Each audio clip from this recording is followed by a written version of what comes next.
Good morning. I now call the Tennessee Fish and Wildlife meeting to order.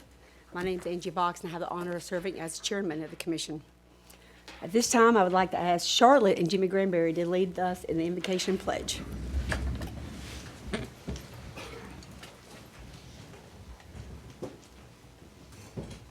Bow your heads, please. Lord, we come today before you to look over this commission and this state and this agency and more also the outgoing 5 commissioners who have given such a great service to this state over the last 4 and 6 years, and we will miss them, and we know they'll be watching over us in the years to come. We also ask that you watch over our soldiers and our armed service folks all over the world, protecting us and allowing us to do the great things that we do, and we ask that you watch over Maria Lee as she works through her battle with her health issues that have been very widely noticed in the papers and stuff. And Lord, we just ask you to give us strength to make the right decisions as we work for all citizens of this great state of Tennessee. In God's name we pray, amen. Amen. I pledge allegiance to the flag of the United States of America, with the republic for which it stands, one nation, under God, indivisible, with liberty and justice for all.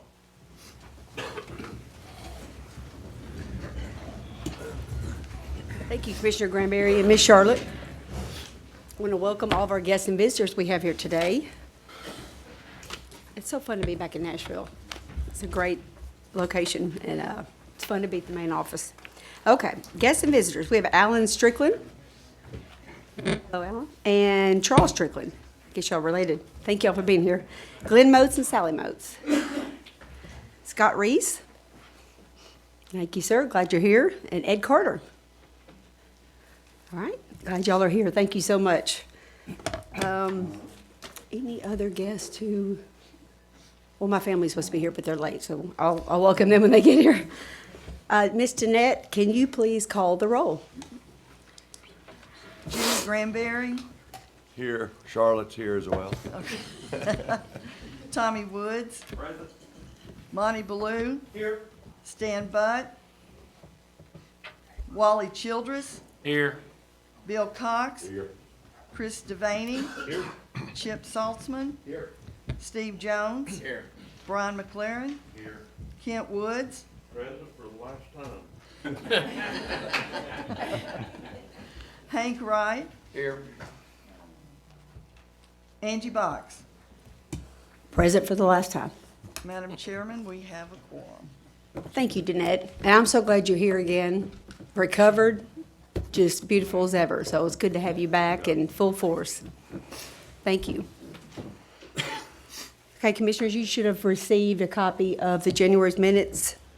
And I've asked do I have a motion for approval of the minutes? So move.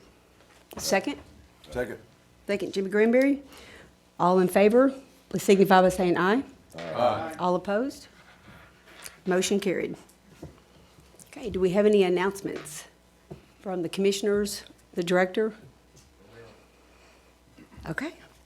With that, I want to say thank you for last night. It was a wonderful dinner, and wow, it was a great evening, good food, and I appreciate all the foundation did in that dinner, so thank you.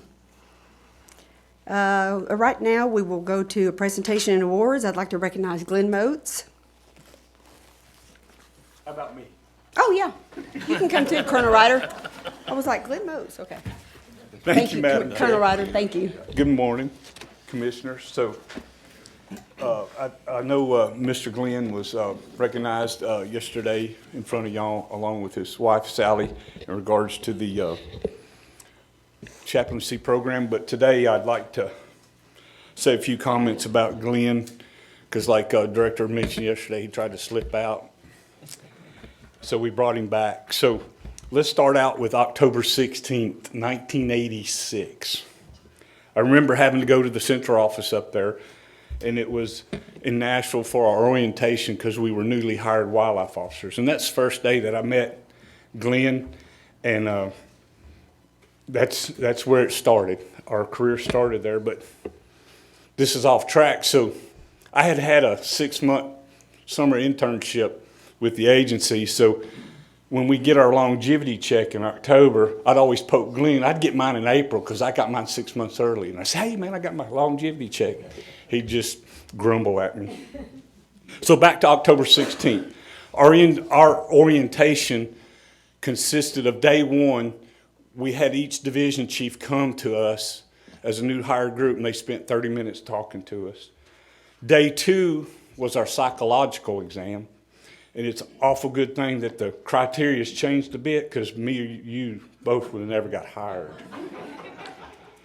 So then, right before lunch, they gave us a few uniform items, and the last thing, right at lunch, they gave us a gun and a badge. Said, see ya. Y'all go get them. And that was our extent of our training back then. Then 2 years later, we both went to Donaldson for our basic police training. I know this is off script here, so Ed, you're retired, so it don't count, right?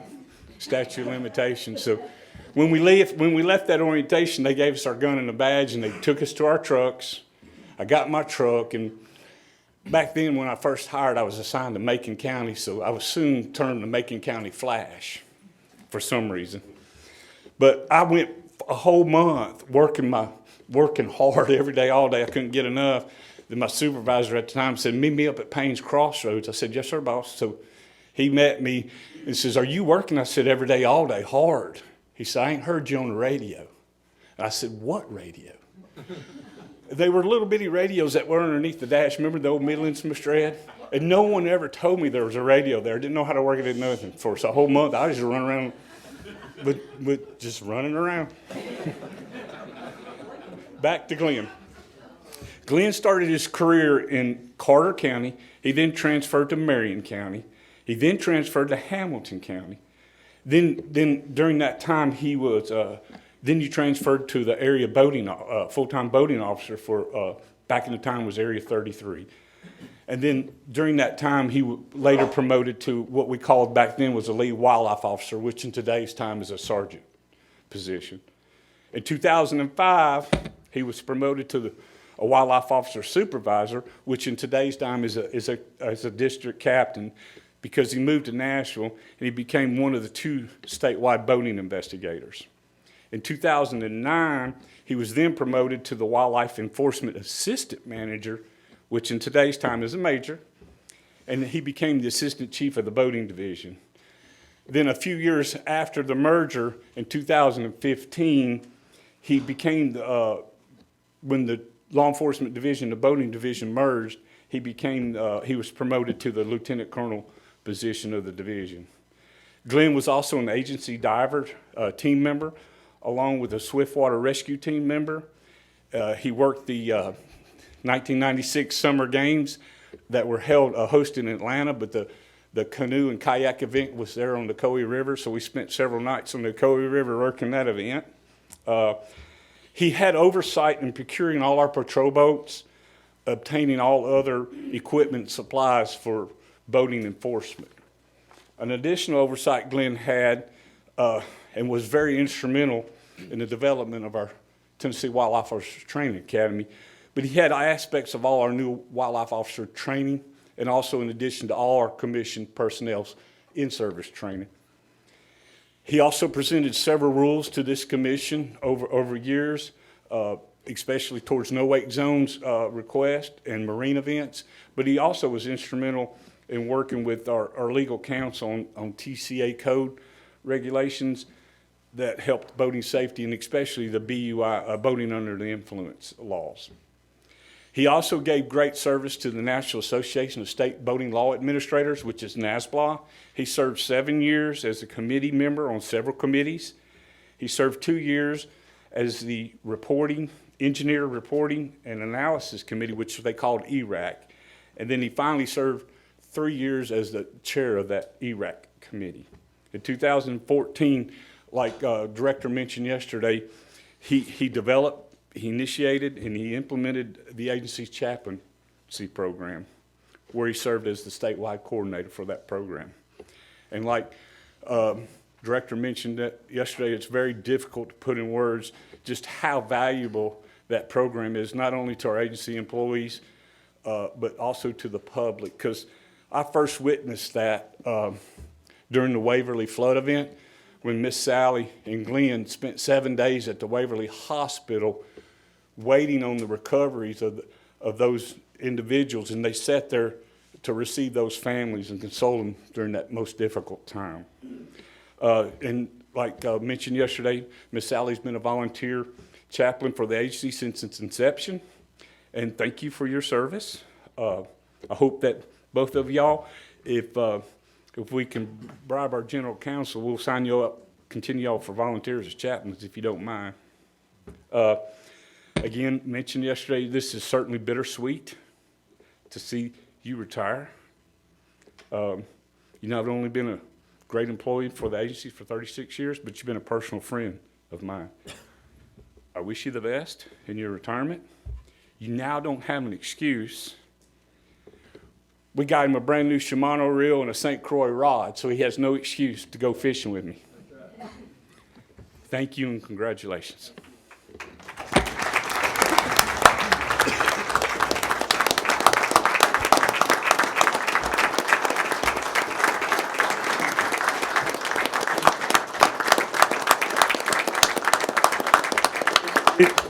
It's a good thing he retired, because I can't fire him now, because I'd have fired him because he forgot to bring his plaque we gave him last week to take a picture today.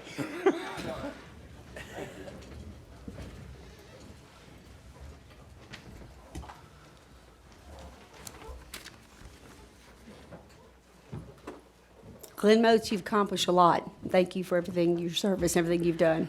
And I want to thank Colonel Ryder. I mean, I can't even imagine somebody else in his position. He does such a great job. He cooks fish. He can do it all. So thank you for your service. Okay, and next I'd like to call on Chief Mark Ridings for Information Technology Professional of the Year Award. Good morning, Commissioners. Chairman Box. I'm here this morning to present the 2022 Information Technology Professional of the Year Award. Today's recipient was selected from the previous year's 4 quarterly award winners.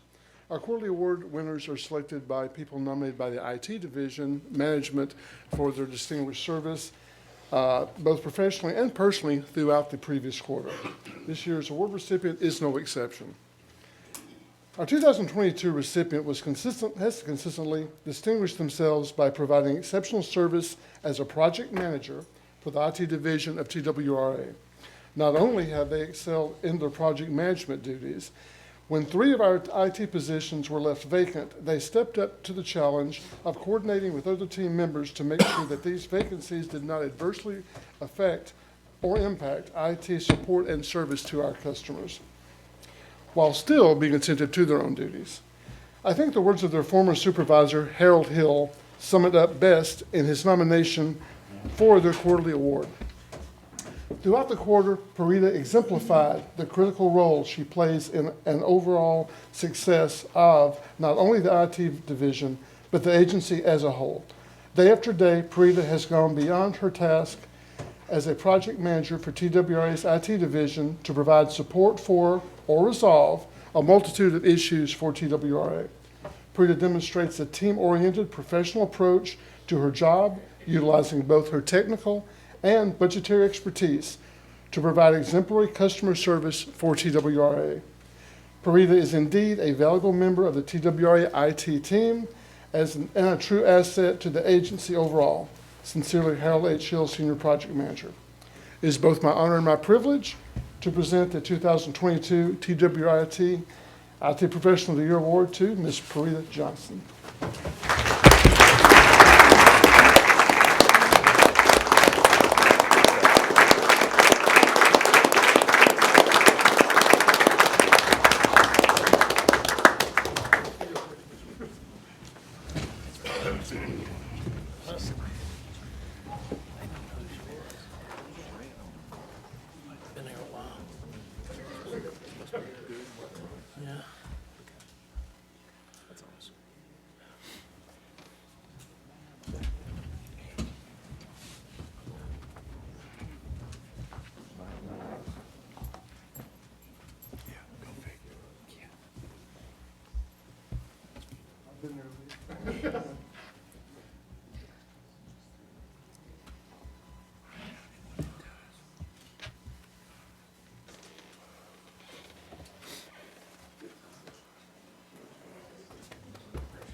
I'm going to recognize my family. They're here now.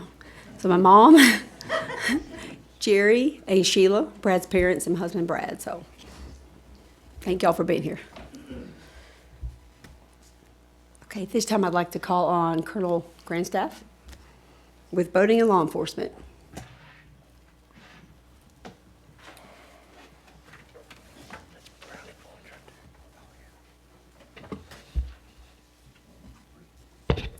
Thank you. Thank you, Madam Chair. I'm going to present today on a Tennessee's new archery record, non-typical whitetail. I've whittled this down to less than 45 minutes, so I think we'll get out of here by 9 as far as my presentation. But one of my judges told me one time in court, not told me, but told the defendant. The defendant complained about getting a fine and losing his deer. The defendant complained. The judge leaned over at him and looked at him and said, "I love deer." And so we all understood why the penalties were severe and why it went that way. So I enjoy deer. I enjoy scoring deer. I enjoy hearing the stories about deer. And this one is an exceptional deer. The state record has held for 30 years for the non-typical archery record. So I'm going to speak on that in a minute. I'm also going to speak on Old Caney. It's the Marshall County albino buck that you saw in the front. But first, I'm going to go to the Davidson County Strickland double drop deer. It was taken on September 24th, 2022 by Mr. Charles Strickland. And today we have Mr. Strickland and his son with us here, present in the audience. Typically, in today's hunting world, when someone shoots a deer like this, they tend to keep it quiet or as quiet as possible. Mr. Strickland was gracious enough to bring the deer here today to share it with us, then the commissioners, the staff, and the public at this meeting, and we do thank you for doing that for us. The gross score on this deer is 197 5/8. That's what he grew on his head. That's how many inches of antler is on the deer. And if you look over on this side of the room, this is the deer he brought the mount for us today to look at. And we'll get a few photos. If it's okay with you, Madam Chair, we'll wait till the end on a break and do some photos with Mr. Strickland. The net score, which goes into our state records in our booklet, is net score is 192 6/8. The inside spread is 26 2/8. This deer was taken here in Davidson County this past bow season on opening day, September 24th, 2022. The previous non-typical archery state record whitetail was taken, as I said, 30 years ago by Skip Coppinger in Blount County, Tennessee, and it had a net score of 191 2/8. The Strickland buck is 1.5 inches larger. Mr. Strickland was lucky enough to retrieve his buck shortly after he shot it, and he got to share that moment with his son, who's with us today. He also saw the deer quite early in his hunt, and he got to video the deer. So I was impressed that the video was so steady, so good, and he was so calm. And we'll probably get him to step up in a minute and tell us about that. They knew the buck was in the area, and on opening morning, the buck walked up on Mr. Strickland, and he calmly used his iPhone to video the buck and the deer for several minutes before he shot it. If this was a TikTok video, most of the comments would say that you understood the assignment. Here is a brief video of the hunt. This is about a 20-second video of he's in the stand videoing this deer before he shot it.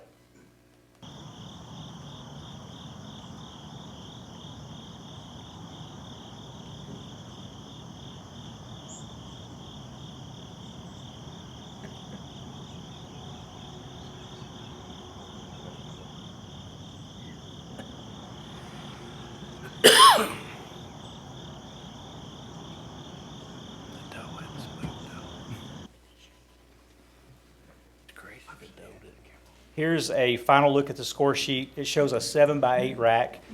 This is one of the very few deer that I've ever scored since becoming an official scorer in 2003, where the spread credit had to be used in the score. And what that means is the width was 26 2/8. It was wider than the longest main beams. And the longest main beam was 25 1/8. So it got credit for 25 1/8 on the spread. It was actually 26 2/8. I don't think I've ever scored one that I had to use spread credit before, but that's where it would be an example of that deer right there. I want to once again thank Mr. Strickland and his son for sharing this amazing deer with us today. I believe when we all, as far as deer hunters, when we all think of a dream buck, that this is an example of what we would dream about. Typical drop tines, big symmetrical whitetail, the drop tines, kind of a handlebars when you take those pictures in the field. Sometimes, I want to say at the end here, sometimes the commission and the TWRA employees don't get a chance to see the results of the decisions that they make in these meetings. Sometimes those decisions can be difficult decisions. I believe this Davidson County deer and a few others I'm going to quickly run through here in a few minutes will give you an idea of the quality of deer that we're seeing locally just around Davidson County, but also all over the state. Some very good management going on in the state, thanks to this agency, the professionals, and the commission. So before I go into Old Caney, I'd like to ask Mr. Strickland if he would want to come up and just briefly describe the hunt. I know that was nerve-wracking, probably taking that video. It was very steady. And if the commission has any questions for him. Well, like you said, it all started on opening day of deer season this last year. And we had one picture of this buck beforehand, like 3 days before the season. But my son-in-law had taken a picture of it in 2020. We were hunting, he and I were hunting in the same farm, not too far from there. And he took it with an iPhone 4 through a pair of binoculars. And it was his first year to hunt. The deer was about 85 yards from him, and he had a crossbow, but he was afraid to shoot that far. I never did lay eyes on the deer then. Several people had been hunting that deer for a few years. We got up opening day, and my son and a really good friend of mine, and I told him what time we were going to meet, and I made some poor judgment about what time it was. So we're getting there, and we've got just maybe 10 minutes before daylight, and I like to be in the stand probably half hour to 45 minutes before shoot light. And so we're rushing, and I had knee surgery in June before last year. I had it, and I was riding an e-bike, which made it a lot easier for me because I could ride right up within about 10 feet of my tree, lay it over, and go up and get in my stand. So I get in the stand, and the owners of the farm had asked us, they were trying to control some of the deer population, so we were to shoot 2 does before I could kill the buck, and which put a huge stress on us.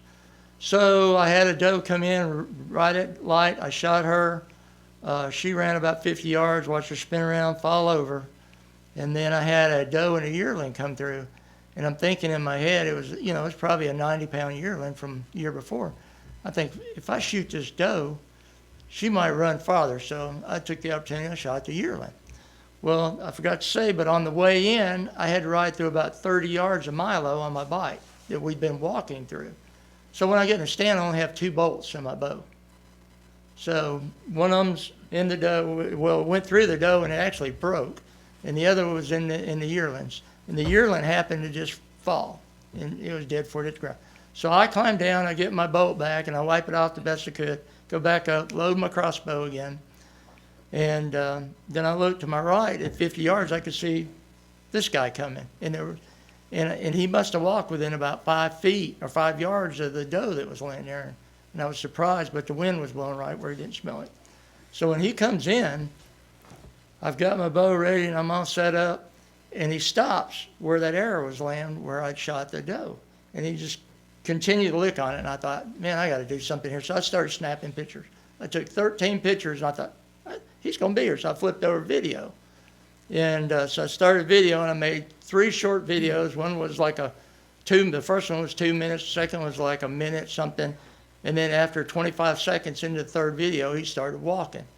And where he come in from my right, I wasn't going to shoot him coming to me, so I was going to wait, which was a good call, because when he passed by, he got to where he was just quartering away, which was, the ultimate shot. And he stopped and looks back, and there was 2 other deer with him. And when he started walking, I just laid my phone in my lap. I already had my bow off safety. It had the front of it, and I just literally just peeked down, and it was, you know, I told my son it was almost like an out-of-body experience. I didn't get nervous. I mean, I was just, because usually, you know, you're like, I couldn't describe it. I said, I can't describe it. I said, I just felt so lucky that morning and blessed. I told him, I said, I could have probably jumped out of that tree with a stick and killed that deer. And so after the shot, the deer runs about 60, 70 yards, and I'm hunting a tree row that's probably 20 yards wide between two fields, and it's a tractor gap. So he passed through the tractor gap, and I'm on the end of it. And I watched him stand there, and I kept saying, fall, you gotta fall. And he just because he never ran, you know, I don't think he even knew what hit him. And finally he took one step, fell over, and then I started texting him. And he was like, he was getting down and running. And he came through, and where he parked his bike, he didn't realize, but the gentleman that was hunting with us was in the stand above where his bike was. So when he come running back, he was running back over there, and Doug says, where are you going? He said, Dad shot the double drop time. We gotta go. And he said, well, wait a minute. And so he climbed down, and they were probably, I don't know, 500, 600 yards from me. So they came running over, and I had two does and that buck in an hour and 45 minutes on the ground opening day. And all I heard from him for the whole day was, Dad, you don't realize what you did. You just don't. If I heard it once, I heard it 100 times. So, Thank you for sharing that with us. Yeah. Yeah, thank you for sharing that with us.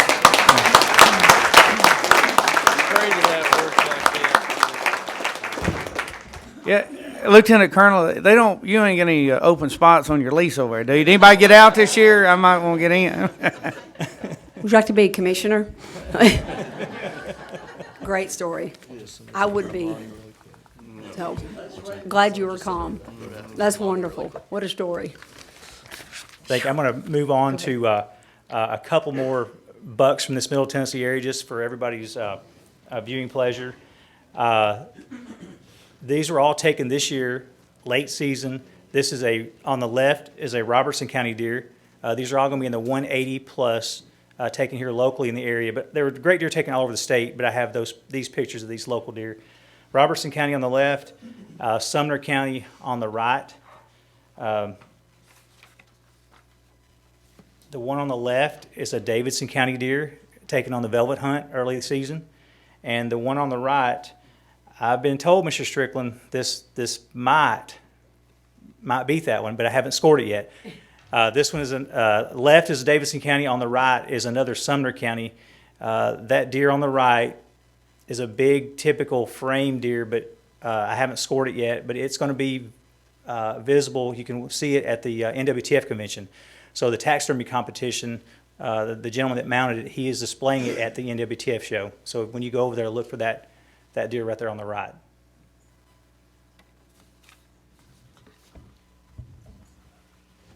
So that concludes the deer with the mount we have here. The next I want to go to is Old Caney. It's the Marshall County albino buck. As you walked in today, I'm sure you noticed the albino buck in the front entrance over here. The buck was affectionately known as Old Caney to the residents around the Chapel Hill community in Marshall County, just south of Nashville.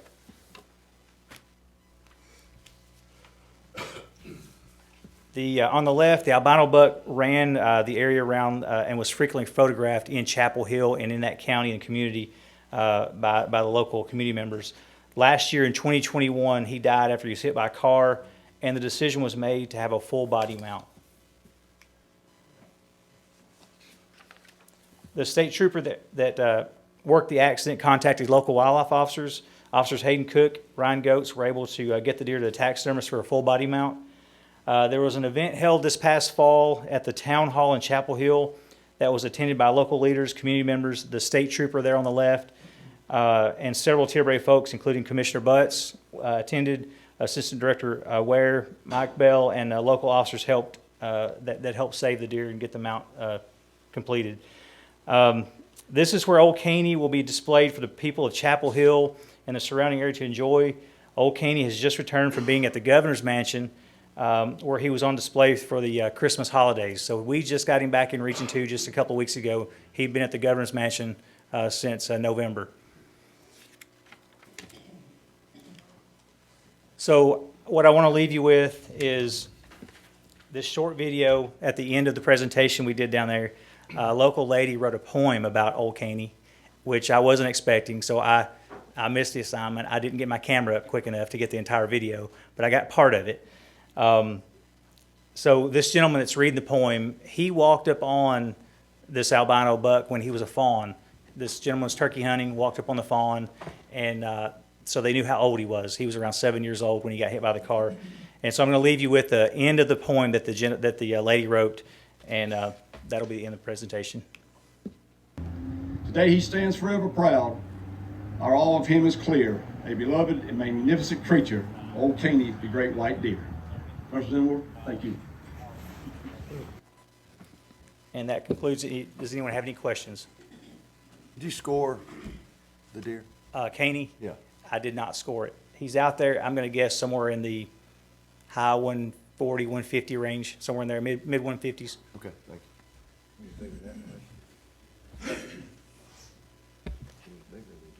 Have they seen any offsprings? Eyeballs or anything?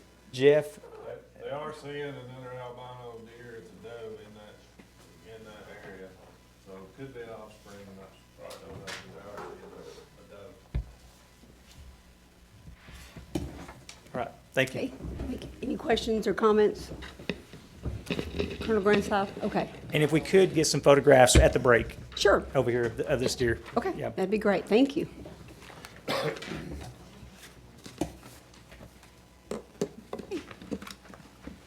Recognize Counsel General Daniel Cox, please. Thank you, Chair. Thank you, members of the commission. In front of each of the commission members, you should have this document. It is the Tennessee Fish and Wildlife Commission Code of Ethics. As I presented yesterday during last month's committee meeting, Agency General Counsel Torrey presented a version of this document. And during the discussion, it was kind of brought up that there was a significant amount of overlap between this proposed document and the conflict of interest document that already exists. So in that meeting, they decided to combine the two. So this document would take the place of that conflicts of interest document as far as its authority within the commission. During yesterday's committee meeting, that was passed through committee, and so it is now in front of the commission, and I stand ready for any questions.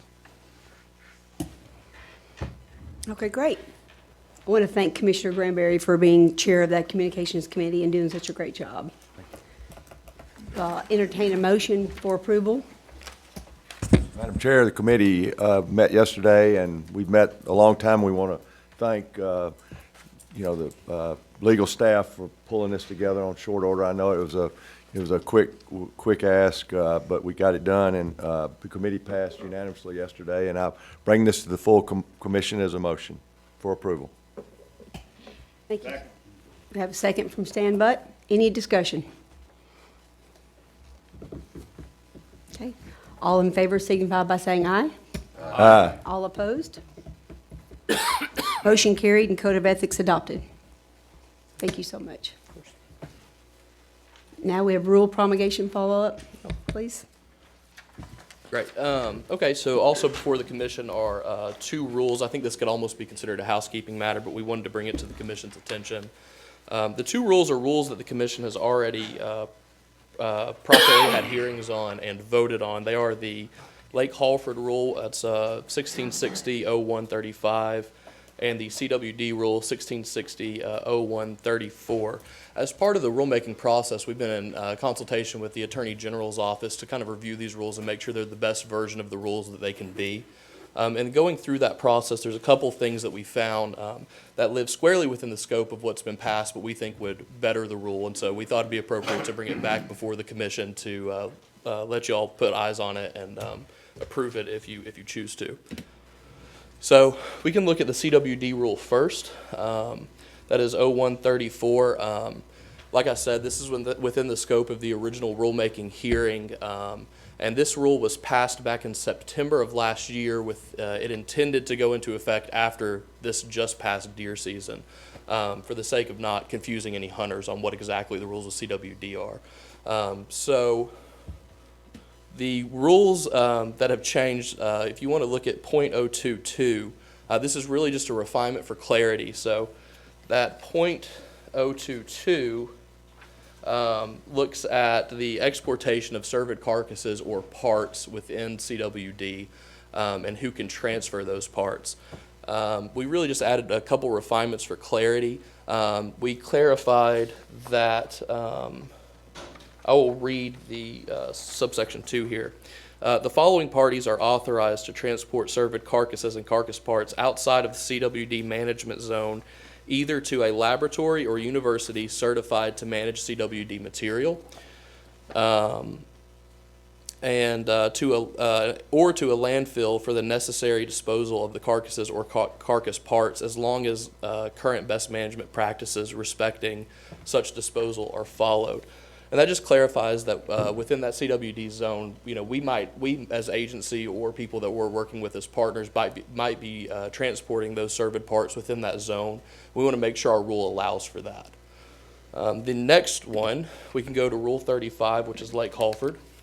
The public hearing occurred in December of 2022, and the changes are really relevant to the dock section in .06.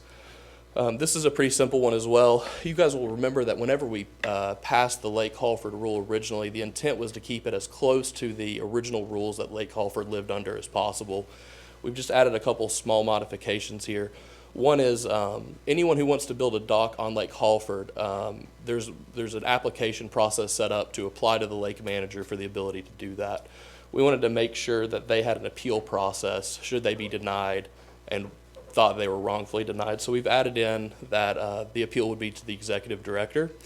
And the second part is in 2H, which requires that docks must be well maintained and in good repair. And we wanted to clarify that if you have a dock that has fallen in disrepair, restoring that dock to the original standards don't need an additional permit. So we want to make sure to incentivize people that they can upkeep their docks without needing to go through any additional permitting. And with that, I stand ready for questions.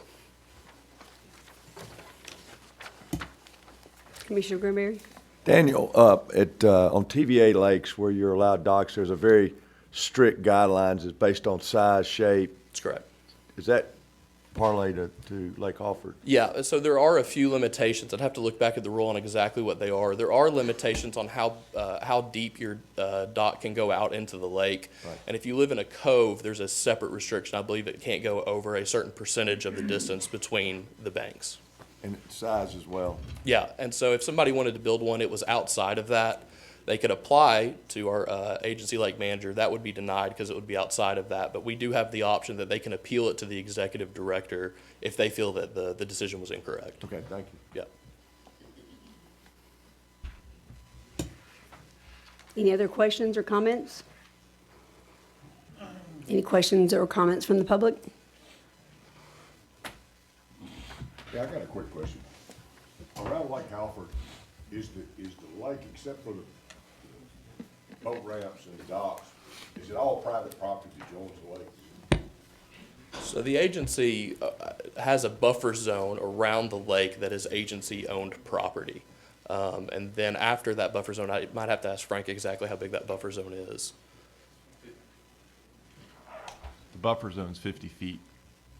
So if you own property, the first 50 feet before the water is state-owned.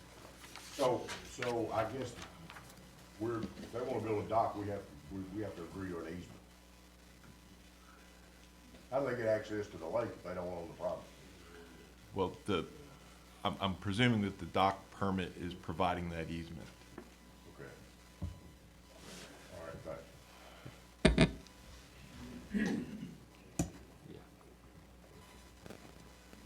Any other questions, questions or comments? We'll do them separately or together? We do separately together? Separately? Okay, great. I'll entertain a motion for passage of 1661-0134. So moved as presented. Do I have a second? Second. Second, Tommy Woods and I think Brian McLaren. All in favor signify by saying aye. Aye. Any opposed? Okay. Madam Motion- Chair, I apologize. There, we do a roll call on that for the rulemaking notice Sure. purposes. I apologize. to No problem. step in. Ms. Danette, will you call the roll? Jimmy Granberry, Yes. Tommy Woods, Yes. Monty Baloo, Yes. Stan Budd, Yes. Wally Childress, Yes. Bill Cox, Chris Devaney, Yes. Chip Saltzman, Yes. Steve Jones, Yes. Brian McLaren, Yes. Kent Woods, Yes. Hank Wright, Yes. Angie Box. Yes. Okay, Ayes have it. okay. Rule 1661-0134, approval for passage. Next rule for 1660-0135.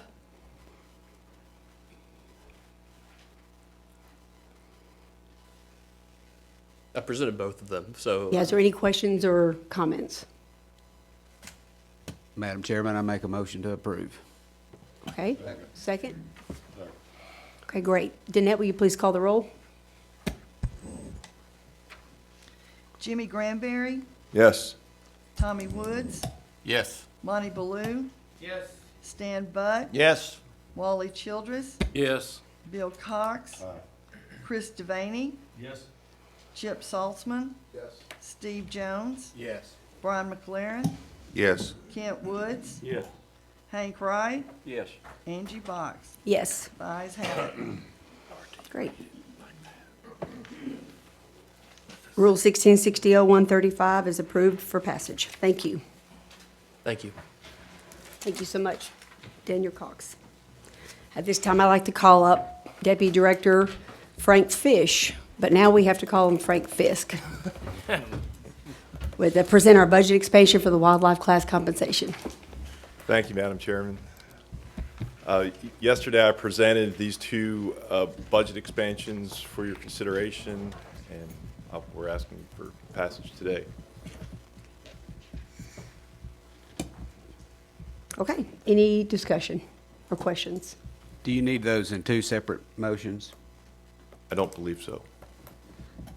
Okay, so just one motion for approval. All right, do I have a motion. motion for approval? Madam Chairman, the Budget Committee met yesterday and recommended that I move to approve these two budget requests, FY '23 and '24, for $1,070,023 and $3.72 million for '24. Second. Thank you, Chairman Cox. I have a second from Commissioner Stan Butt. All in favor signify by saying aye. Aye. Any opposed? Okay, budget approved and carried. Thank you. Thank you. This is going too fast. Don't we need to like, can we come up with some other stuff? Oh, good, let's take a break. Okay, good. Take a 1 hour break? I'm just kidding. We'll take a 10-minute break. We'll take a 1 year break, be back at 9:55. Thank you. It's just your throw everything off. Yeah, I get that. Well, it is something different, but since we've already done everything,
I guess we got to come back. You have to just. Welcome make sure back. Everybody that needs a sign, signs it the right way.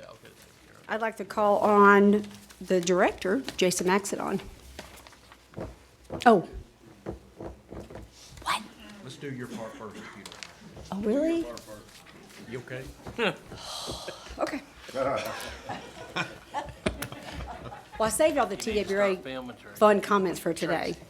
I want to start off with the commissioners. I'm going to start on this side with Wally Childress. And my hero, always encouraging, wise, funny. How many of those memes do we get a day? Just keep us happy and joking. And thank you for bringing Tracy to me. She's one of my very best friends, and I'm thankful for her, thankful for our paths crossing to get to know y'all. So you're a great asset to the commission. I'm glad you're here. Well, you're just like a little sister to me. Okay. Always remember that. If I need someone to beat up, I'll call you. You can help me. And Hank Wright, thank you for being the chairman of fisheries this year. And you've got a really big heart. Always thoughtful. Call you for advice. Always praying for people, asking about them.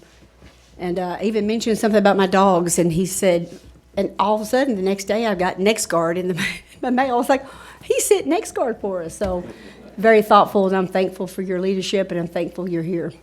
You're a great asset as well. And then my wingman, Steve Jones. Goose. Thank you for being my wildlife chair. And you bring out the best in people. Always just positive. Hey, what can we do better? This is great. This is great. You know, and I'll say, it's like, no, this is what we can do. So always positive, uplifting. You bring out the best in everybody. And just want to thank you for your leadership. And Chris Devaney, I've known you forever. Always had the utmost respect for you. And it's such a gift that you're on this commission with us. Bring all your knowledge and relationships. And I'm proud of you being here. You're going to do a great job leading. Thank you. And Bill Cox. How many times was his name mentioned last night? 32 or something? So I asked it was probably 3 years ago, we were at a dinner, maybe it was in Reelfoot. I asked the officers, I said, y'all got to deal with these commissioners all these years. I know they're high maintenance and they're difficult. I said, what's one of your very favorite commissioners of all times? And he sat there and he said, Bill Cox.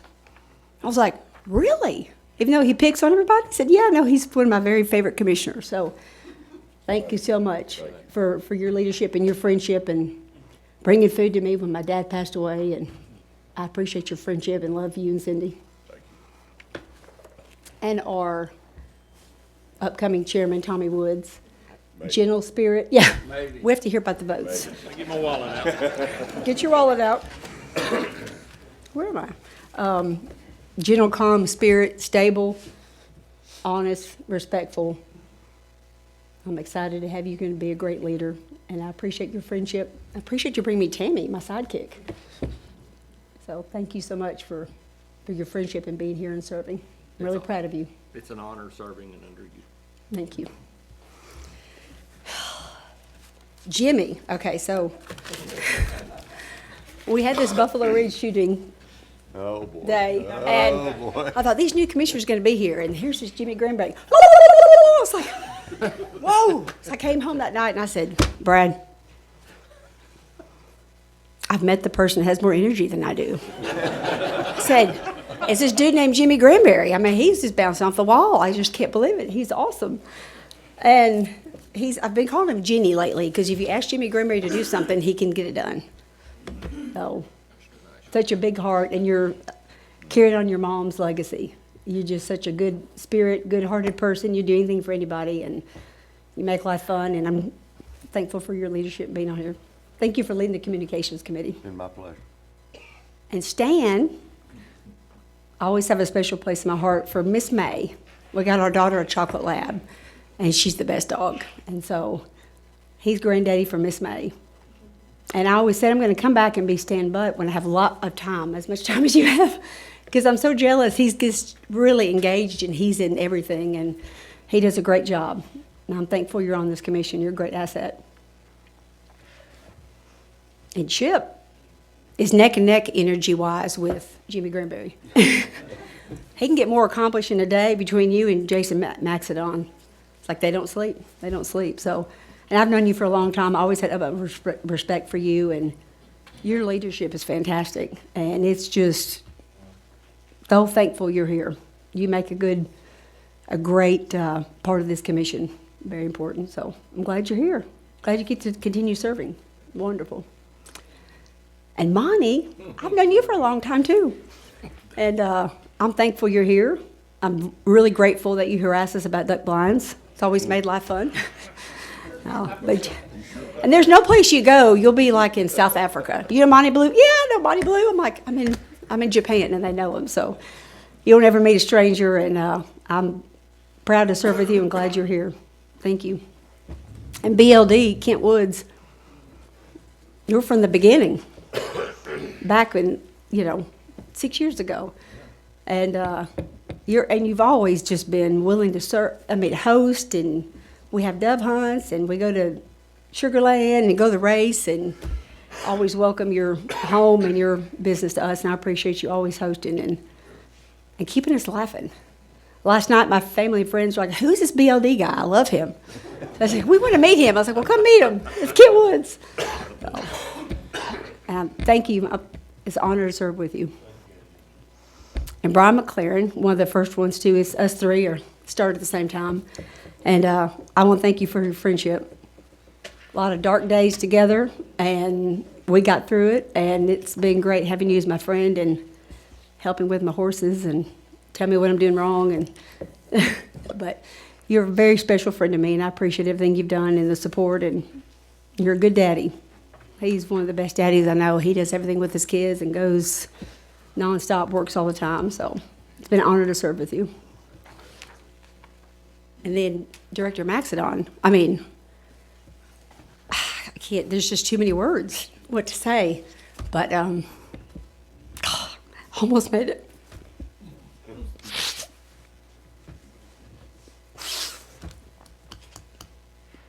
We need to take a break.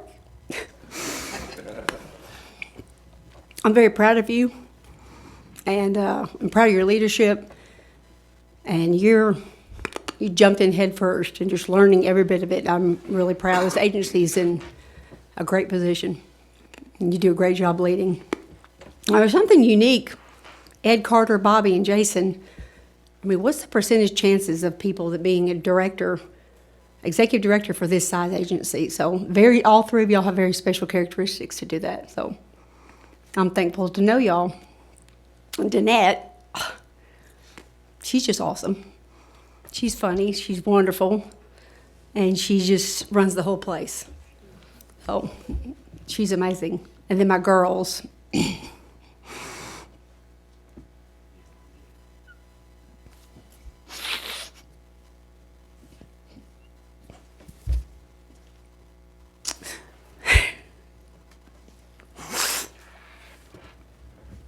Mary, Betsy, Kim, and Randy, and Susie, and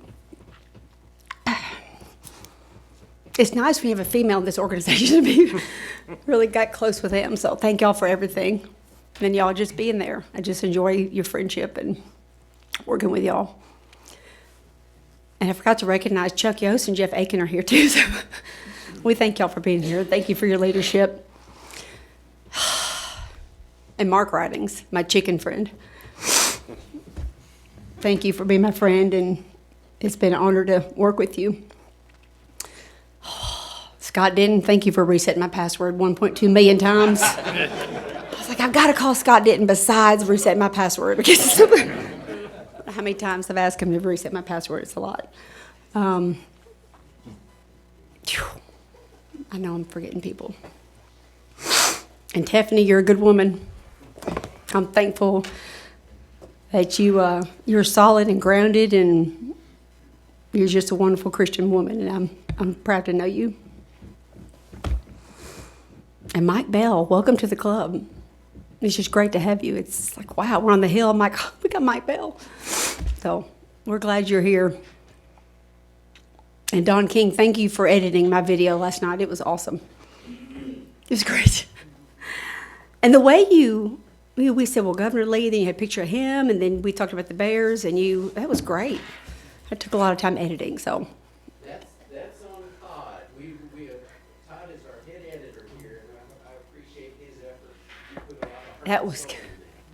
Well, thank you, Todd. I remember when he was doing the video, I was like, oh, start over. Edit that, go back. So, thank y'all so much. And Jason Harmon, thank you for everything you've done.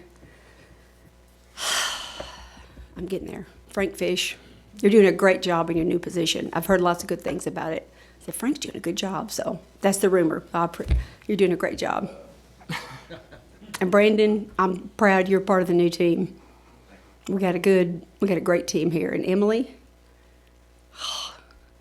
you're awesome. I'm glad you're here. We've been needing you. So thank you for all your hard work. I know it was a lot to jump in and do this at a time we really needed public communication. So thank you for doing that. Sonia, thank you for my raccoon. Road sign. It's really okay. Wally, thanks for everything you do. And he's a brother of my husband in fraternity from UT, so I'm proud of all the work you do. Okay, I'm going to stop talking. I love y'all. Thank you so much for letting me serve and supporting me. If anybody else wants to say anything, you can. Chuck, do you want to say something?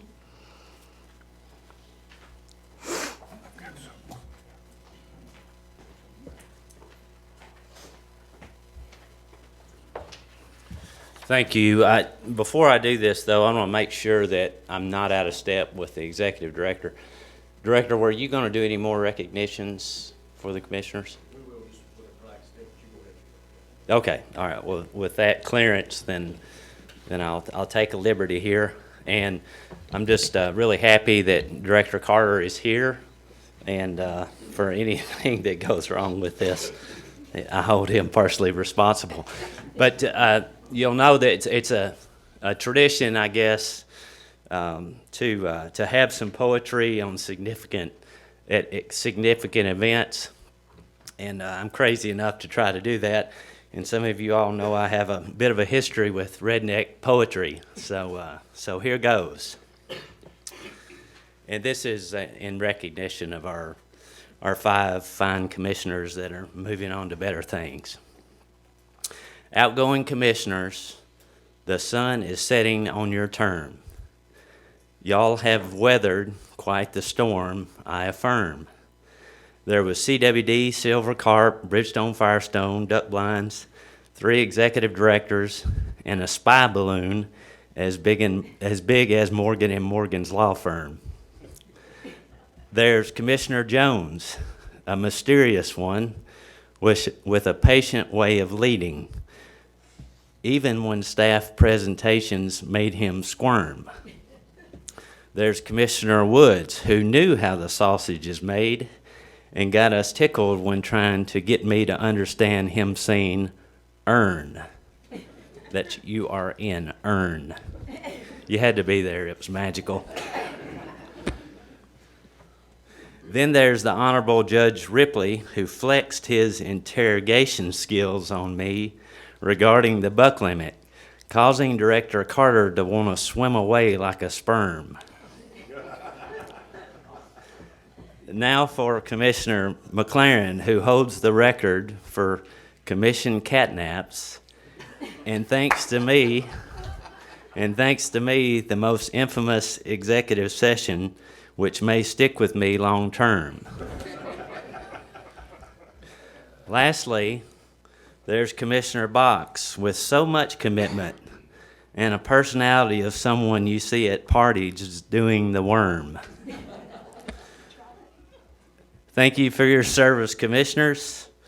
Maybe one day you'll return like a 3-termer who sticks around like a germ.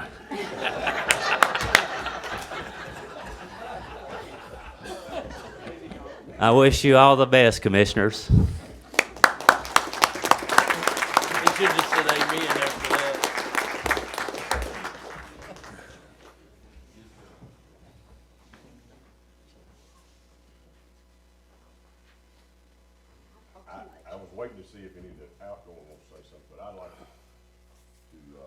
express my appreciation to the group that's leaving. You know, everybody here brings a unique skill set and experience, and Brian's, besides being a cattle farmer, is probably the more knowledgeable about guns and shooting than anybody I've ever known. And I've learned from him his leadership in the shooting sports, and the R3 was excellent, and I appreciate that. Kent Woods is always a lot of fun. He's either digging in the dirt or making moonshine, but that all shucks, you know, don't be fooled because he's pretty sharp. I've sat next to him in the meetings, and everybody says, well, why do you talk so much? Well, Woods would never say anything. He just whispered to me about, why don't you ask this and why don't you ask that? I said, wait a minute, why don't you ask your own questions? I understand. Jim Ripley, what a guy, and you know, he's a two-termer. He started off missing a few meetings and a little slow, but he's a closer, and he finished strong, and he may, in my opinion, be solely responsible for saving this commission from sunsetting a couple of years ago when he testified in front of that government ops committee and just blew their doors off. And the next meeting we went to, the staff didn't even get in the room before they passed it, so he was awesome. Commissioner Jones, quiet leadership is right. I wish that you had 2 more years. I'm sorry I didn't give it 2 years with you. You don't get around a B-52 engineer, flight engineer, or whatever it was that you did, and I appreciate so much your service. You're the Jeremiah Johnson, in my opinion, of this commission with what you do, big game hunting, and Hank Wright's right up there with you, but I've taken your 2 boys and killing moose and doing the bears, and you're a special guy.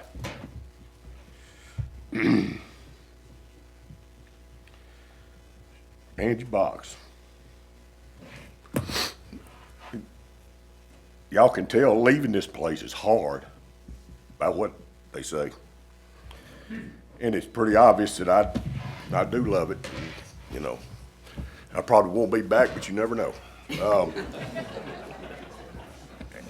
Angie is a special person, and you know, Brad talked to me when Angie got on, and you know, asked me, Bill, I hope you'll help Angie and try to counsel her, and if she's got questions and all that stuff, you know, of course.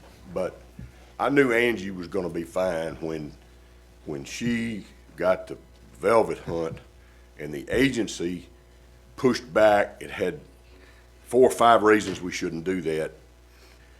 And Angie went and researched every one of those points and refuted and sold her proposition to the commission and got it passed. And I thought, she's prepared. She doesn't need anybody's help.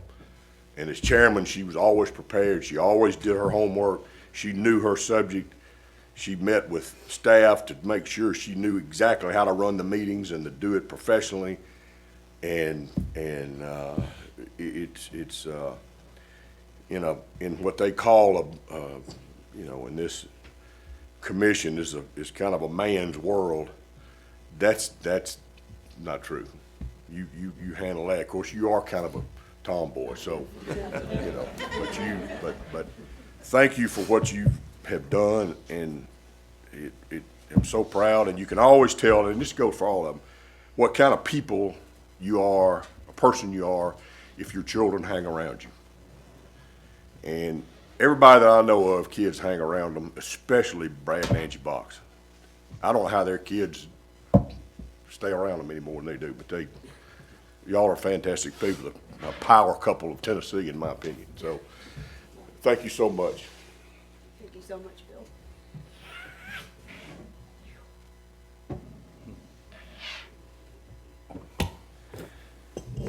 I had written down a few characteristics of the outgoing commissioners. I'll go fast. I want to share, but just either one word or a phrase. Start with Jim Ripley. And one of the words I wrote down was just statesman. He's just poised, well-spoken, such an eloquent speaker. I wrote down organized, eloquent speaker. And I also wrote down quick on his feet. I always left meetings and thought, why didn't I think of that? And I always leave meetings and thinking, I should have said that. But Jim did it on the fly, and it was always impressive to me. Kent, I wrote down steady. I wrote down calm and discerning. Kent just sits back and makes judgments, and he's right almost every time. Kent gets to the solution, and Kent can make hard decisions. And I always appreciate that about you, Kent. Brian, I wrote down steady, deliberate. You just take your time. You like Kent, you just sit back, but you always land on your feet and make the right decision. You're a true friend to everyone, and you're really slow to anger. And I've seen you in multiple situations where you should have been angry, and you just showed a lot of grace and humility. And you're also my consultant when it comes to firearms, ammo, farming, equipment. I had a ballistic app I was working on for the last couple of weeks, and I'm so frustrated, and it took me, I spent several hours on it, and I texted Brian earlier today what the app looked like and said, can you figure this out? And 30 seconds later, he said, move this dial, and it works, and I'm just embarrassed. But Angie, the first word that I wrote down, and I wrote it several times on the list, is energy. And I have never seen anybody with that much energy, but it's a focused energy on the important things, on family, on Brad, on your children. This agency, everything you do, it's a focused energy, and it's hard to keep up with. I don't understand it. You're caring about everyone, caring about your family, everyone around you, to your detriment. You don't take care of you, you take care of everyone else. Compassion, I wrote down help. You'll help anyone. You'll help everyone. I wrote mom and wife because you're a great mom and a great wife. And service over self, I wrote that down. And loyal friend to many. And Steve, I wrote down servant. You're a servant to all. You're a servant to our country. We're so fortunate to have men like you, and women, but men like you serving our country. And we're safe because of men like you and the stuff you did. You're loyal, a loyal friend. You're loyal to the cause. Mission above self, always. The mission counts. You always leave things better than you found them. That's just your life goal. If I'm involved, I'm going to leave it better than I found it. That's Steve Jones. And some people would rather be right than get it right, and that's not Steve. Steve, you'd rather be right. You'd rather be wrong and us get it right every single time, and that's admirable, and it's uncommon. And you're a true friend for life, and I'm thankful for you. That's it.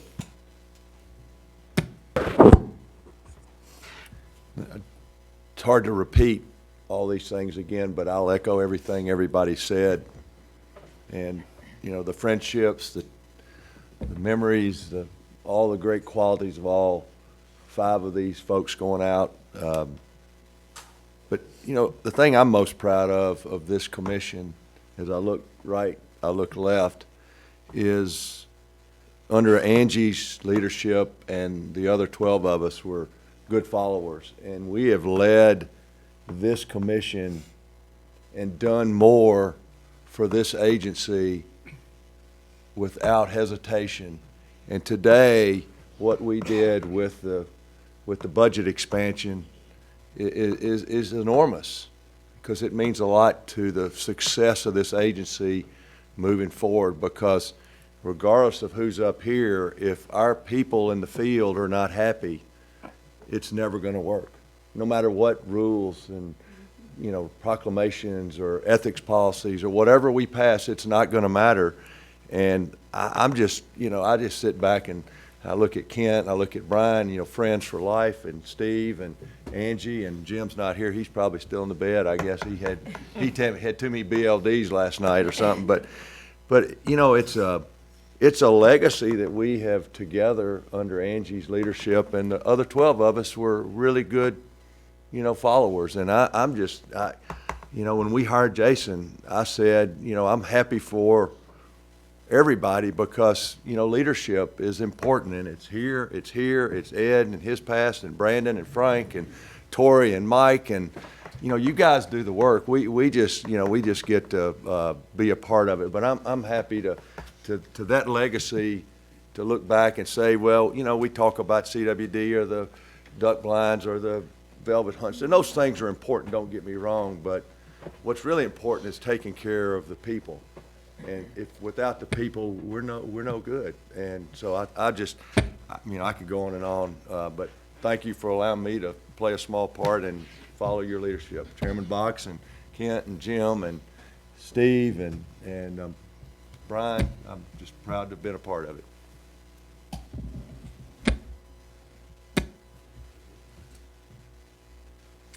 Chairman, I have a couple of things to say. I think things loud. So I'll start out with last night. I'm kind of an impatient person, so I don't like hour-long videos. But that video last night was excellent. And I think it showed everybody's passion. That was the people that are leaving for not only their personality, but their passion for the job. And just want to thank them. And I was talking to my wife this morning, and she said, so there are 5 people leaving? And I said, yeah. And I said, you're going to miss them? And I said, absolutely. So thank y'all. It's been an honor to know you, and hope to see you again soon. Thank you. So what can be said that hadn't already been said? And I'm going to be like Bill Cox. You get close. You get close to everybody, and it's hard to hold back the emotions. It's been a wonderful year, 2 years serving with Angie and with all the ones who are rolling off. I won't say they're going away because we expect to see you a lot, but Will Rogers once said, even if you're on the right track, you get run over if you're sitting still. And so I don't think there's much moss grown under this commission. And it's been a pleasure serving with you. Well, I think, Stan, what you're looking for is everything's been said, but not everybody said it. Is that what you're looking for? As the rookie on the commission, you know, my first thing I told myself was do a lot more listening than talking. I failed that within the first 15 minutes of my first commission.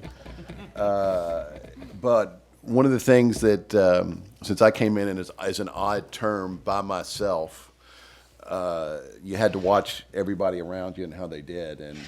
And for the rookie on the court here, just wanted to say, watching the commissioners that are rolling off, how they deal with each other, how they talk to each other, how they deal with the staff, how they deal with the public, makes a big difference to the rookies. And I am the rookie. So thank you for that. I learned a lot from each of you, just watching you, how you work. I still don't know a lot. I'm still learning. My guess is I'll still be calling. Just join everybody on here in saying thank you. And it's been a privilege to be on the short-term side of this, but look forward to working with you on other projects in the future. Madam Chair, I need to say a few words. I would like to say absolutely it was an honor to serve with you all. I feel honored and privileged to be on this commission with you all. But at this point, I have been to funerals that have been more exciting and more cheerful than everybody's crying around here. You all did a great job. It was a wonderful event last night. You know, it was unbelievable. So I look forward to 4 more years on here and learning and building from what I know now. And anyway, congratulations to each of you all. You know, we're not going to lose you. I'm going to have some more BLDs with you. Brian, I may buy another gun from you. Angie, we'll cross paths, I guarantee you. All right, Steve, I've got your number, and I would love to go trout fishing at some point in time with my son-in-law up there in that creek right behind your house. Or not the creek, the river, I guess, yeah. But anyway, congratulations, y'all. Thank y'all. And like I said, Jimmy said, there's not a lot more that can be said than what has already been said here today. But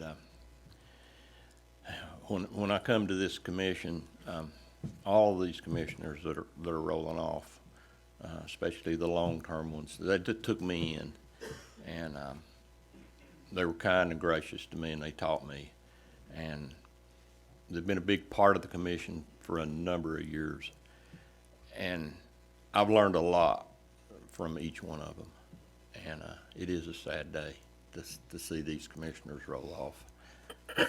really feel like they're friends for life, and I can honestly say that. And you, Angie, it's been such a pleasure serving under your leadership. You've done an amazing job. Tirelessly, charge head on all the time, and you all will be missed. Thank you. I guess I'm next. My wife said I had to say something, and I'm not. Yeah. Any questions for me? No. I'm not going to tell y'all how I feel about y'all. I tried to show it to you every time we were together. That's all I got.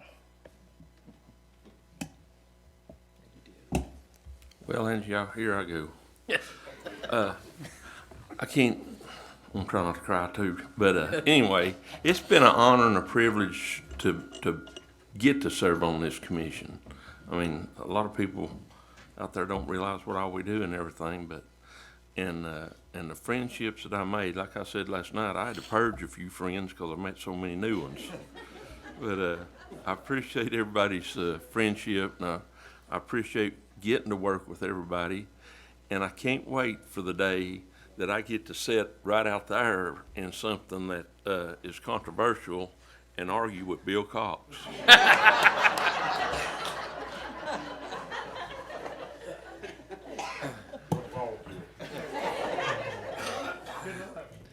Oh boy, does that mean I'm last?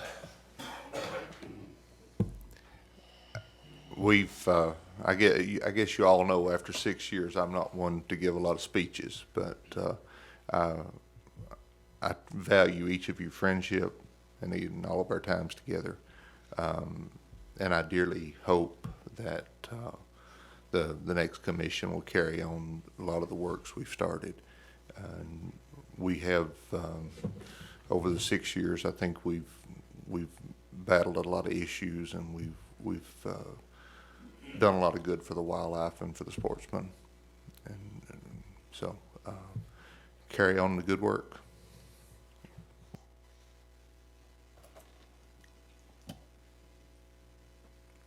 I guess I'm really last. And I'm lucky. I went on last night and rambled on about everybody and roasted you and how I felt about you. So I don't have to. You don't have to endure that again. But like yesterday was a celebration, and we were having a good time. And I was thinking on the way over here this morning, it's a sad day. It's just been a sad day. And I remembered a couple of people have mentioned that I have some military service, and I was on a B-52 crew, and when I was a young man, me and a bunch of other young men, we were together a lot, and we had some good times, and we did some things that we had to do to make this country better, to make our way of life better, and I think we've done the same thing here. We've had some fun, and we've had some good times, and we've done some things that maybe weren't easy sometimes that will leave our state in a better shape and make our country and things better for everybody.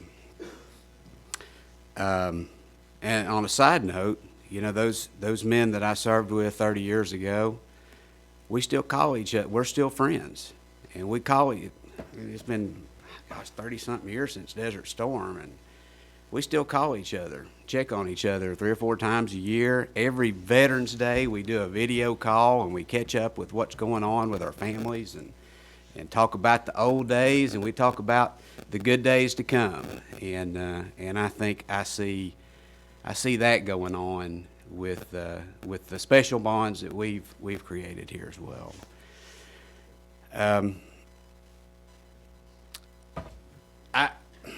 Last fall, I went on a moose hunt with my 2 boys, and it was a successful moose hunt. We all got great moose, and so we got to get out of the bush a little bit early, and we went to. I've got a cousin who's from Tennessee girl, moved to Alaska with her husband. They both graduated from Tennessee Tech. She was a school teacher. He was an engineer. they tried work for a year and didn't like it, and so they packed up and moved to Alaska. And they just fell in love with that country up there. And so while the boys and I were up there, we went by and stayed with her a night. And we were talking about, I'm always a corporate sponsor and helper. She races sled dogs, and she announced to us that she was going to run the Iditarod, which is kind of the epitome of sled dog racing. It's 1,000 miles through the heart of Alaska, and it's a grueling race, and you're out there for a long time. And we were talking about ways we could help her with something besides money. She says, I really need a good watch. She says, everybody wears Apple Watches and all this stuff now, and it takes forever to, you don't have any way of charging them, and they're hard to use and they're hard to see out there in the bush. And my son, Ben, is a watchmaker. He builds watches right here in Tennessee, and he's built some for, some really nice watches for Blackberry Farms and some celebrities that have looked for watches. And his logo is a mayfly. So those of us that trout fish, we know what a mayfly is. And he grew up trout fishing with me, and he just thought the mayfly was a great logo. And his reason for picking the mayfly is a quote from Charles Darwin. Now, Ben is very dramatic. I don't know where he gets that, probably from me. But the logo is a mayfly, and it's from Charles Darwin. It is not the strongest species that survive, nor the most intelligent, but the most responsive to change. And we designed, working with Jennifer, a watch for her to carry on the Iditarod, something that would hang in there. And he made her a watch, and in his description, he says, this watch was built for the survivalist, for the one that adapts, perseveres, and triumphs.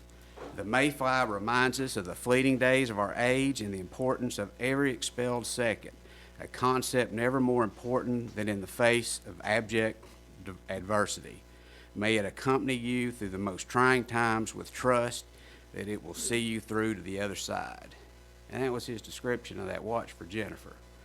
Dan, I gave you a box just a minute ago. If you'd hand that over to, when I read that description, I felt like, and I talked to the commission about this, I felt like that there was somebody else that met this description, and talked about it with the rest of the commissioners. And so we commissioned another watch exactly like the one that's running the Iditarod here in a couple weeks. And you got to open the box, Angie.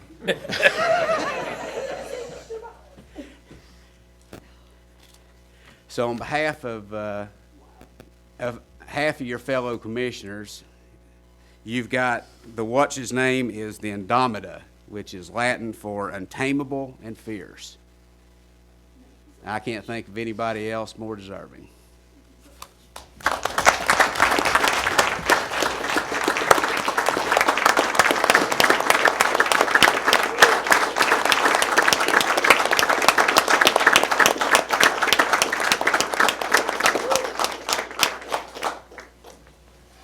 You were so sneaky about that because you were talking about this amazing watch. I was like, that sounds awesome.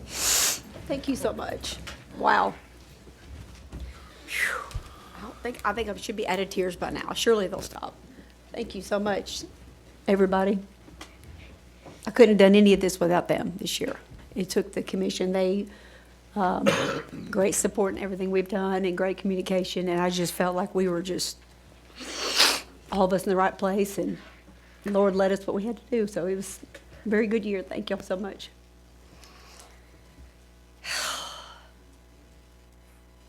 Is there anybody else that wants to speak? I'm making sure we haven't missed anybody. Okay, I guess it's Director Maxon's turn. Can I just say something? Oh, it's my mother. She's going to say something. I just think you all are some of the greatest people that I have ever known. And I'm so thankful that you helped my daughter's life. Such an incredible adventure in her work with the TWRA. It has just been amazing. And I just want to, I feel like y'all are all friends and family. You were just, because you've been so good to her and helped her so much. And I just want to thank y'all so much. So, Thank you. I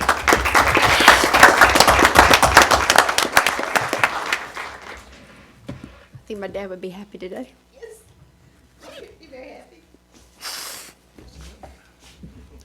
Just when I had a whole bunch of things that ran through my mind that I was for each of the 5 that are leaving. But in the interest of time, I'll just keep it on the short side and just say, while I was director, it was a really great time to work with you all. I appreciated so much the support and especially the guidance and all that you did to make the agency better. And I appreciate that more than you'll know. And the friendships that we made.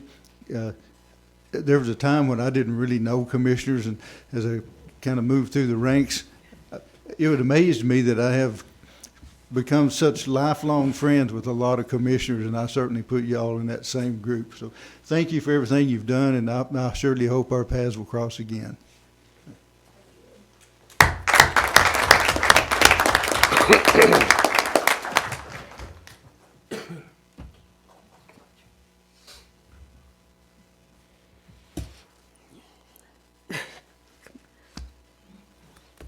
I think it's time for Director Maxidon.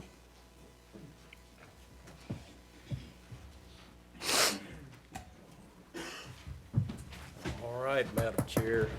I think family sums it up. I think your mother hit the nail on the head. But we're here at the end of our meeting today, which means it's time to say goodbye to 5 outstanding individuals. It's been, privilege is not the right word, but it's been the most outstanding privilege to be able to work and serve with you all. You've been strong leaders for this agency, public servants, for outdoorsmen, and vocal advocates for Tennessee fishermen and hunters, and we're very grateful and thankful for this. A lot of folks probably think that this is a fun and easy job because you all get to do what you love to do, but it also comes with challenges. Angie, Steve, Kent, Brian, and Jim have faced difficult issues. Chuck mentioned a few of these at his point, but you faced issues like chronic wasting disease, changes in the waterfowl blind drawings, public concerns over timber, and you've handled them all with great resolve.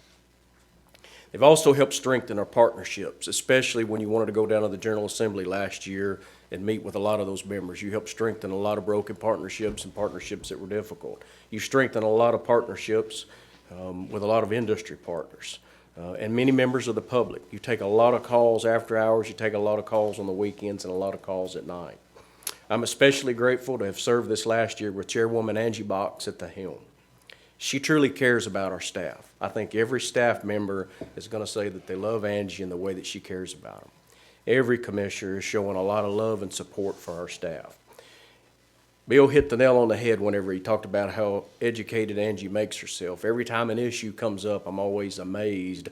She hits the books, she studies the statutes, she digs in. It's amazing what kind of time and effort she puts in to study every issue we deal with. When we deal with an issue dealing with wildlife, she studies every state. If it's a disease issue, she's looking it up. She usually educates me. She knows what's happening whenever we get into subject matter. This is truly an outstanding group. And Angie, you've been a truly outstanding leader. You've been a great representative not only for this commission, but for outdoors women and what passionate advocacy looks like. I'm going to end by saying this. I want to thank you, this group, for your leadership. I thank you how swiftly and fastly you acted whenever you heard that we could get a compensation package. Commissioner Granberry hit on this, but this commission jumped into action for our employees because they care about our employees.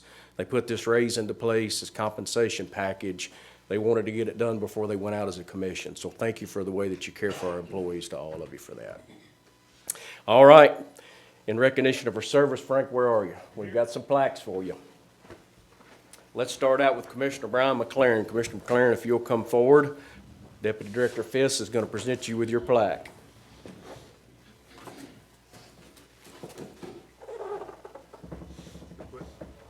Thank you for your service, Commissioner McLaren, to the state. Thank you for your service to this agency. We're proud of you. All right, let's give him a hand. Stay up here, Commissioner McLaren. Don't leave, don't leave.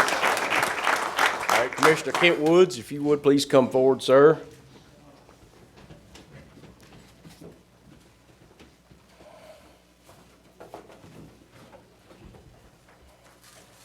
Thank you for your service, sir. We greatly appreciate what you've done for our state and this agency. Yes, sir. Frank Fish. Lee Jones, thank you for your service, sir. Appreciate what you've done for the agency.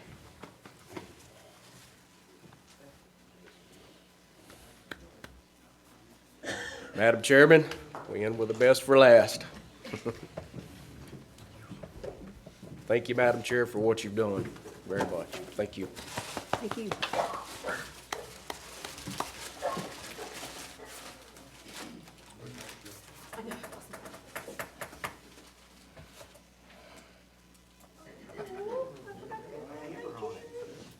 Still use this, right?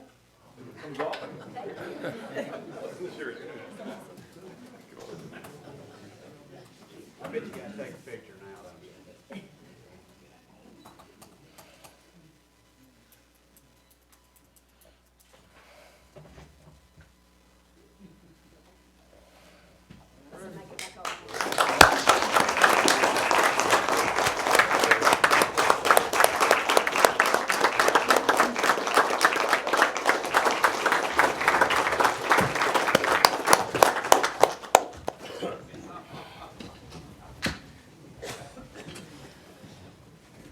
Madam Chair, I'm turning it back over to you. Thank you, Director. Wow. Thank y'all for everything. This has just been amazing. At this time, we have some exciting news here. Special Nominating Committee. As you know, this is several commissioners' final meeting. Therefore, it's time in which we must nominate new officers in the new term of the commission. I'd like to ask my nominating committee to please submit their nominations. Bill Cox? I'm looking, seemed like to me Chairman was Bill Cox. Yeah. Wrong list. I think that's what it said. Madam Chairman, the nominating committee met and discussed all of the great candidates that we've got here. And the nominating committee settled on Commissioner Tommy Woods as chairman, Commissioner Jim Granberry as vice chairman, and Commissioner Chris Devaney as secretary. And I put that in the form of a motion. Great. Thank you, Chairman Cox. Do I have a second? Second. Second, Commissioner Butt. All in favor signify by saying aye. Aye. All opposed? Any opposed? Great. Motion carried. Congratulations.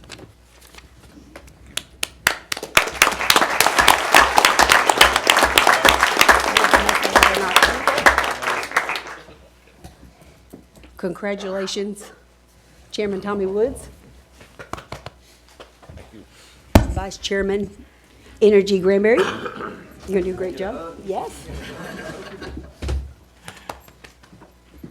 Congratulations, Secretary Devaney. You can do a great job. Do I have to take minutes? No, I'm kidding. I'll give you a list of stuff you've got to do. Congratulations. Pretty cool. Okay, so I've never done this before. Do I just? No, I think you just pass it to him and he adjourns. Let's go here. Do I have to give it to him? Congratulations, Thank you very much. Chairman Woods.